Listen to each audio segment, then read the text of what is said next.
Հայաստանի և Շվեյցարիայի արտգործնախարարություններ, Կարմիր խաչի միջազգային կոմիտե այս հասցեներում են Բաքվի բանտերում ապօրինաբար պահվող հայ գերիների հարազատների հովանավոր պետության մեխանիզմը գործի դնելու ակնկալիքով ուղարկված դիմումները։ Լուրեր չունեն իրենց հարազատներից, չգիտեն, թե ինչպես են իրենց հայրերը, ամուսինները։ Ադրբեջանից Կարմիր խաչի վտարումից հետո 19 հայ լիակատար մեկուսացման մեջ է։ Կա տեսական մեխանիզմ, որը գործնականում կիրառված չէ, եւ նման պայմաններում միջազգային մարդասիրական իրավունքը նախատեսվում է հովանավորող կամ պաշտպանող պետության նշանակում։ Դրա իմաստը այն է, որ հակամարտությանը չմասնակցող այլ պետություն մարդասիրական բնույթի գործառույթներ է իրականացնում։ Եթե պաշտպանող պետության վերաբերյալ համաձայնություն չկա, այդ դերը ստանձնում է Կարմիր խաչի միջազգային կոմիտեն։ Ադրբեջանում Կարմիր խաչի գրասենյակի փակումից հետո գերիների վիճակը վատթարացել է, վստահ են նրանց հարազատները, որ մնացել են Բաքվում պահվող 19 հայի ճակատագրի և կացության վերաբերյալ խորը անորոշության մեջ։ Այսպես շարունակվի, վախ ունեն, թե ավելի կխորանան իրենց հարազատների տառապանքները, կմեծանան նրանց կյանքի ու ֆիզիկական անձեռնմխելիության նկատմամբ սպառնալիքները։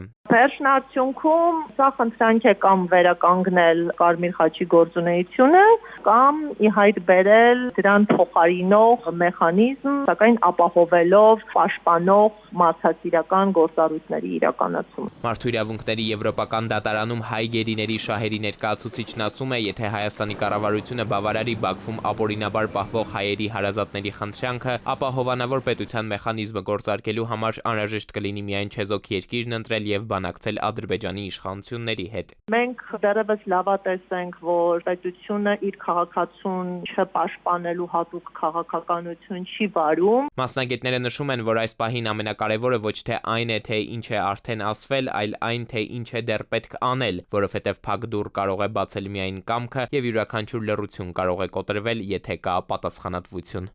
Էդուարդ Պողոսյան, ժամը լրատվական։